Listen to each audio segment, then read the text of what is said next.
ঝগড়া হয় না, এবারে ওইবারে ঝগড়া হইলে তো হইছে, লাআনতের আর অভাব নাই। কত গালিতে ওনারা দিতে জানে, এটা আল্লাহ পাক জানে। আমি আমার আম্মাজানদেরকে বলবো, মাইকের আওয়াজ যারা শুনতেছেন,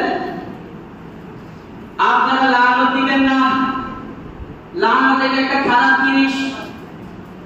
রাসূল বলে মহিলারা দুটি কারণে জাহান্নামে যাবে, তার ভিতরে একটি কারণ হচ্ছে লাআনত দেওয়ার কারণে। লাআনত দিবেন না। আবার অনেক মহিলারা স্বামীর লাআনত দেয়, আছে না নাই? স্বামীর লাআনত দেয়, স্বামীর বলে আমি দেখে তোমার ভাত খাই, আমার জায়গায় যদি অন্য কেউ হইতো তাইলে খাইতো না। নাউযুবিল্লাহ বলেন। আবার আম্মাজানরা বুঝতেছে না, স্বামীর কদর বুঝতেছে না। আমি আবার আম্মাজানদেরকে বলবো, আপনার স্বামী এখন আছে, আপনি আপনার স্বামীর কদর বুঝতেছেন না। আপনার স্বামীকে আজকে বলুক, আগামীকাল আপনি বুঝবেন স্বামীর কি কদর, ঠিকই না? যে মানুষগুলি আপনার চোখের দিকে তাকিয়ে কথা বলতে পারে না, আপনার স্বামী আজকে বলুক, কালকে আপনাকে 2 পয়সার দাম দেবে না। আপনার সামনে আঙুল দাঁড়িয়ে কথা বলবে, আপনার স্বামীটা আজকে বলুক। স্বামী কদর করবেন, স্বামীর ইত্তেবা করবেন। বুখারীর বর্ণনা আল্লাহর হাবিব বললেন, আপনারা ভালো করে কথাগুলি শুনেন। আল্লাহর হাবিব বলেন, আমি যদি পৃথিবীর ভিতর আমি রব ব্যতীত কাউকে সিজদার অনুমতি দিতাম, পৃথিবীর সব নারীদেরকে বলতাম তোমরা সকাল বিকাল তোমাদের স্বামীদেরকে সিজদা করো। তাদেরকে স্বামীদেরকে সিজদা করো। আর ওই স্বামীকে আপনি মূল্য দিচ্ছেন না, স্বামীর সাথে উল্টাপাল্টা কথা বলেন, স্বামীর সাথে তর্ক করেন, স্বামীর কথার 2 পয়সার দাম দেন না। আল্লাহর হাবিব বুখারীর বর্ণনা বলেন, আল্লাযী ইযা তাসিরুহু নাযারা, ওই নারী সবচেয়ে শ্রেষ্ঠ কোন নারী? যেই নারী সব সময় স্বামীর দিকে তাকিয়ে মুস্কি হাসি দিয়ে কথা বলে। সুবহানাল্লাহ বলেন। আল্লাযী ইযা তাসিরুহু নাযারা, স্বামী যখন ঘরে আসে, বাজার থেকে যখন ঘরে আসবে, স্বামী কাজ করে যখন স্বামী ঘরে আসবে, ওই নারী শ্রেষ্ঠ যেই নারী স্বামীর দিকে তাকিয়ে মুস্কি হাসি দেবে।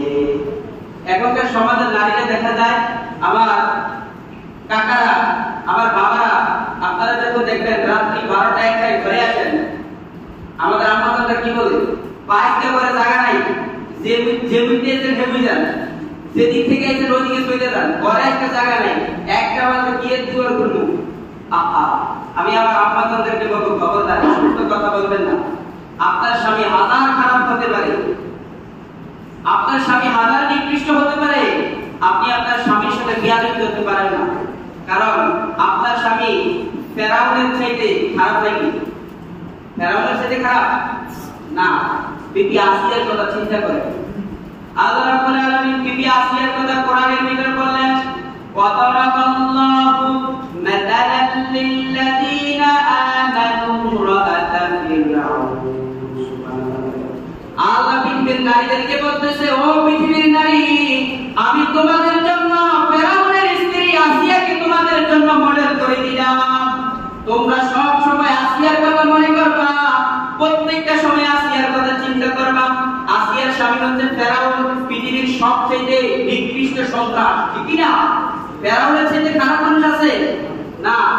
কিয়ামতের আগে আর মনে হয় জন্ম নিবে না।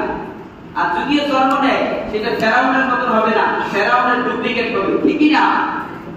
আম্মাজানরা খবরদার, আপনার স্বামী মদ খায় কি হয়েছে? আপনার স্বামী জুয়া খেলে কি হয়েছে? আপনার স্বামী বাজে ছেলেদের সাথে আড্ডা দেয়, কোনো সমস্যা নাই। যাই নামাজ পিছিয়ে হাত তুলে আল্লাহ বলবেন, আল্লাহ তুমি আমার স্বামীর হেদায়েত দাও।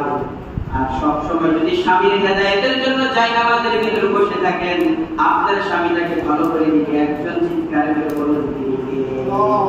আর আপনি যে সকাল বিকাল স্বামীর সাথে ঝগড়া করতেছেন, আপনার স্বামী ভালো হবে না, আপনার স্বামী দিন দিন আরো খারাপ হবে, নিকৃষ্ট রূপ ধারণ করবে, ঠিকই না?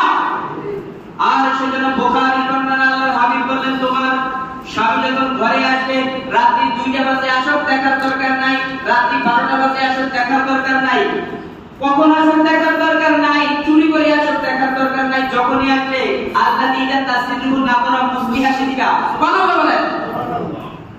নারীদেরকে রাসূল সাল্লাল্লাহু আলাইহি ওয়াসাল্লাম শিখিয়ে দিচ্ছে, তোমার স্বামী যখন খারাপ কাজ করে ঘরে আসবে, স্বামীর দিকে তাকিয়ে মুস্কি হাসি দিবা, মুস্কি হাসি দিয়ে বলবা, আপনি রাতে 12টা বেজে গেছে, এতক্ষণে আসলেন, আমি আপনার অপেক্ষায় বসে আছি, আমি ভাত খাই নাই আপনার জন্য। কি লাগবে আপনার? চুলগুলি তেড়ে দিবেন, গরম পানি করে দেবেন, পয়সা টেনে দিবেন, কি লাগবে আপনার? একটা হতাশা দেখাবেন। আপনার স্বামী যদি চুরি করে আসে, তার ঢিলের ভিতরে একটা ফেরেশতার একটা